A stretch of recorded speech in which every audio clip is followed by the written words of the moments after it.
Hello sir, ನೀವೇ? ಹಿಂದಿನ ವಿಡಿಯೋದಲ್ಲಿ ನಮ್ಮ ಬಾಡಿನ ಹೇಗೆ ಕಂಟ್ರೋಲ್ ಆಗಿ ಇಟ್ಕೊಂಡು ಫನ್ ಮಾಡಬೇಕು ಅಂತ ನೋಡಿದ್ರಲ್ವಾ? ನೋಡಿನೂ ಹೀಗೆ ಇಲ್ಲೇ ಜಿಗಿತಾ ಇದ್ರೆ ಹೇಗೆ ಬಾಸ್? ಸ್ವಲ್ಪ ಈ ಕಡೆನೂ ಸಹಕರಿಸಿ, ಕತೆ ಮುಂದುವರ್ಸೋಣ. ಓಕೆ, ಹಾಗಾದ್ರೆ ಈಗ ಅನು ಸ್ಕೂಲ್ನಲ್ಲಿ ಏನೋ ಡ್ರಾಯಿಂಗ್ ಎಲ್ಲ ಮಾಡಿಸಿದ್ರಂತೆ. ನೀವು ಡ್ರಾಯಿಂಗ್ ಮಾಡ್ತೀರಾ ಅಲ್ವಾ?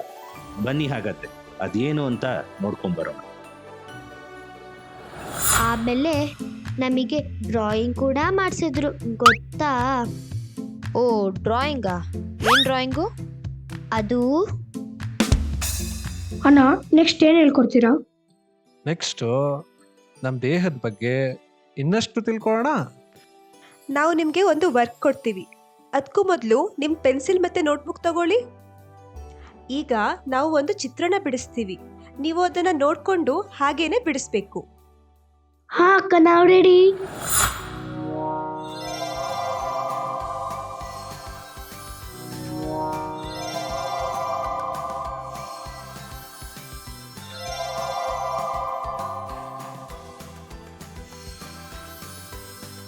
ವಾವ್, ಎಲ್ಲರೂ ಎಷ್ಟು ಚೆನ್ನಾಗಿ ಬಿಡಿಸಿದ್ದೀರಾ. ಈಗ ನಾವು ಒಂದೊಂದೇ ಬಾಡಿ ಪಾರ್ಟ್ಸ್ ಮೇಲೆ ಪಾಯಿಂಟ್ ಮಾಡ್ತೀವಿ. ನೀವು ಅವುಗಳ ಹೆಸರನ್ನ ಹೇಳಬೇಕು. ಸ್ಟಾರ್ಟ್ ಮಾಡೋಣ. ಓಕೆ ಅಣ್ಣ. ತಲೆ, ಕಣ್ಣು, ಮೂಗು, ಕಿವಿ, ಬಾಯಿ, ಕತ್ತು, ಭುಜ, ಎದೆ, ಕೈ, ಕಾಲು, ಹೊಟ್ಟೆ, ಸೊಂಟ, ಬೆನ್ನು, ತೊಡೆ, ಪಾದ. ಇಲ್ಲಿ ಬೇರೆ ಯಾವುದಾದ್ರೂ ಬಾಡಿ ಪಾರ್ಟ್ಸ್ನೇ ಮಿಸ್ ಆಗಿದೆಯಾ? ಇನ್ನೊಂದ್ಸಲ ನೋಡಿ. ಉಗುರು, ಹಲ್ಲು, ಕೂದಲು, ಕುಂಡಿ. ಈ ಬಾಡಿ ಪಾರ್ಟ್ಸ್ ನೇಮ್ ಏನು? Main point. ಹೌದು, ನೀವು ಹೇಳಿರೋ ಹಾಗೆ ಈ ಭಾಗಕ್ಕೆ ಮೇನ್ ಪಾಯಿಂಟ್ ಅಥವಾ ಸೆಂಟರ್ ಪಾಯಿಂಟ್ ಅಂತ ಹೇಳ್ತೀವಿ. ಮೂತ್ರದ್ವಾರ ಅನ್ನೋ ಹೆಸರಿಂದಾನೂ ಕರಿತೀವಿ. ಹಾಗೆ ಬ್ಯಾಕ್ ಪಾಯಿಂಟ್ ಅಥವಾ ಏನಸ್ಗೆ ಮಲದ್ವಾರ ಅಥವಾ ಗುದದ್ವಾರ ಅಂತ ಕರಿತೀವಿ. ಹೌದು, ನಮಗೆ ಈ ದೇಹದ ಭಾಗಗಳ ಬಗ್ಗೆ ಮಾತಾಡುವಾಗ ಸಾಮಾನ್ಯವಾಗಿ ನಗು ಬರುತ್ತೆ, ಮುಜುಗರ ಆಗುತ್ತೆ, ನಾಚಿಕೆನೂ ಆಗುತ್ತೆ. ಸರಿ, ಈಗ ಒಂದು ಗೇಮ್ ಆಡೋಣ. ಈ ಗೇಮ್ನಲ್ಲಿ ಬೋರ್ಡ್ ಮೇಲಿರೋ ಚಿತ್ರದ ಬಾಡಿ ಪಾರ್ಟ್ಸ್ಗಳನ್ನ ಪಾಯಿಂಟ್ ಮಾಡ್ತೀನಿ. ನೀವು ಅವುಗಳ ಹೆಸರನ್ನ ಬೇಗ ಬೇಗ ಹೇಳಬೇಕು. ಈ ಆಟನ ನಾವು ಸ್ಪೀಡ್ ನೇಮ್ ಗೇಮ್ ಅಂತ ಕರಿತೀವಿ. ಸರಿ, ಹಾಗಿದ್ರೆ ಶುರು ಮಾಡೋಣ. ಓಕೆ ಅಣ್ಣ. ತಲೆ, ಮೂಗು, ಕಿವಿ, ಸೆಂಟರ್ ಪಾಯಿಂಟ್. ಬಾಯಿ, ಬ್ಯಾಕ್ ಪಾಯಿಂಟ್. ಕತ್ತು, ಭುಜ, ಸೆಂಟರ್ ಪಾಯಿಂಟ್. ಎದೆ, ಬ್ಯಾಕ್ ಪಾಯಿಂಟ್. ಬೆರಳು, ಕಾಲು, ಹೊಟ್ಟೆ, ಸೊಂಟ, ಸೆಂಟರ್ ಪಾಯಿಂಟ್. ಕಣ್ಣು, ಬ್ಯಾಕ್ ಪಾಯಿಂಟ್. ಬೆನ್ನು, ಸೆಂಟರ್ ಪಾಯಿಂಟ್. ತೊಡೆ, ಪಾದ, ಸೆಂಟರ್ ಪಾಯಿಂಟ್. ಮಕ್ಕಳ, ನಿಮ್ಗೇನ್ ಅನ್ಸುತ್ತೆ? ಈ ಗೇಮ್ನ ಯಾಕೆ ಆಡ್ಸಿರ್ಬೋದು? ಎಲ್ಲ ಬಾಡಿ ಪಾರ್ಟ್ ಹೆಸರು ತಿಳ್ಕೊಳ್ಳಿ ಅಂತ. ಹೌದು ಅನು, ಎಲ್ಲರೂ ಬಾಡಿ ಪಾರ್ಟ್ಸ್ ಹೆಸರು ತಿಳ್ಕೊಳ್ಳಿ ಅಂತ. ಮತ್ತೆ ಕೆಲವು ಭಾಗಗಳ ಹೆಸರು ಹೇಳುವಾಗ ನಮಗೆ ಸಾಮಾನ್ಯವಾಗಿ ನಗು ಬರುತ್ತೆ, ಮತ್ತೆ ಮುಜುಗರ ಕೂಡ ಆಗುತ್ತೆ. ಅದನ್ನ ಸ್ವಲ್ಪ ಮಟ್ಟಿಗೆ ಕಡಿಮೆ ಮಾಡೋಕ್ಕೆ ಈ ಗೇಮ್ ಆಡಿಸಿದ್ದು. ಹೌದು, ಯಾಕೆ ಮುಜುಗರ ಕಡಿಮೆ ಮಾಡಬೇಕು ರಾಜು? ಯಾಕಂದ್ರೆ ಪ್ರಿಯಾ, ನಮ್ಮ ದೇಹದ ಯಾವುದೇ ಭಾಗಕ್ಕೆ ತೊಂದರೆ ಆದರೆ, ನೋವಾದರೆ ಅದನ್ನು ನಾವು ನಾಚಿಕೆ ಪಟ್ಕೊಂಡು ಮತ್ತೆ ಮುಜುಗರದಿಂದ ಯಾರಿಗೂ ತಿಳಿಸದೆ ಸುಮ್ಮನೆ ಇದ್ರೆ ಏನಾಗುತ್ತೆ ಹೇಳು? ಆ ತೊಂದರೆ ಇನ್ನೂ ಜಾಸ್ತಿ ಆಗುತ್ತೆ. ಹಾ, ಹೌದು. ಹಾಗಾಗಿ ನಮ್ಮ ದೇಹದ ಯಾವುದೇ ಭಾಗಗಳ ಬಗ್ಗೆ ಮುಜುಗರ ಇರಬಾರ್ದು.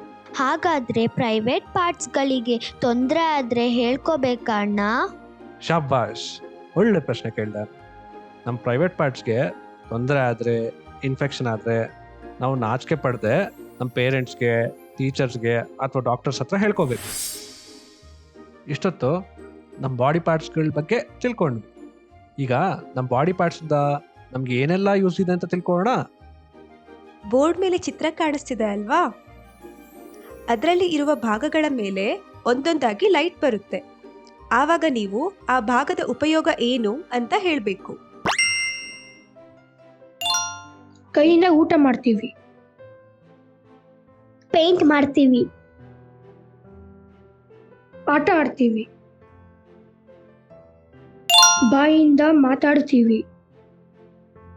ತಿಂತೀವಿ. ಹಾಡಾಡುತ್ತೀವಿ. ಓದ್ತೀವಿ. ಉಸಿರಾಡ್ತೀವಿ. ವಾಸನೆ ತಿಳ್ಕೊಂತೀವಿ. ಕೇಳಿಸ್ಕೋತೀವಿ. ನಾವು ಊಟ ಮಾಡಿದನ್ನ ಜೀರ್ಣ ಮಾಡುತ್ತೆ.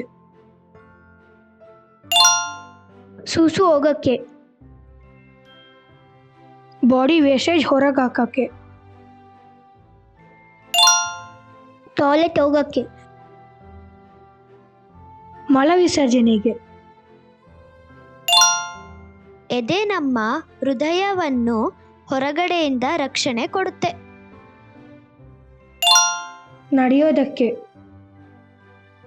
ಓಡಕ್ಕೆ. ಜಂಪ್ ಮಾಡೋಕ್ಕೆ.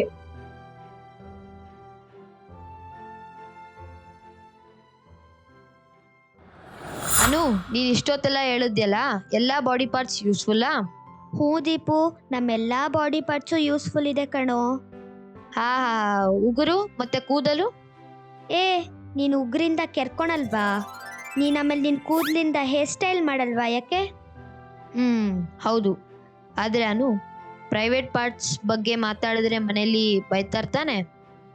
ಹ್ಞೂ ದೀಪು, ನಾನು ಹಾಗೆ ಅಂದ್ಕೊಂಡಿದ್ದೆ. ಆದರೆ ನಮಗೆ ತೊಂದರೆ ಆದಾಗ ಪ್ರೈವೇಟ್ ಪಾರ್ಟ್ಸ್ ಬಗ್ಗೆ ಮಾತಾಡೋದು ತಪ್ಪಲ್ಲ. ಹೇಗೆ ನಮ್ಮ ಕೈಯಿಗೆ ಕಾಲಿಗೆ ಏನಾದರೂ ಆದರೆ ನಾವು ಹೇಳ್ಕೊಳ್ತೀವಲ್ಲ, ಹಾಗೆ ನಮ್ಮ ಪ್ರೈವೇಟ್ ಪಾರ್ಟ್ಸಿಗೂ ಏನಾದರೂ ಆದರೆ ಹೇಳಿಕೊಳ್ಳಬೇಕು.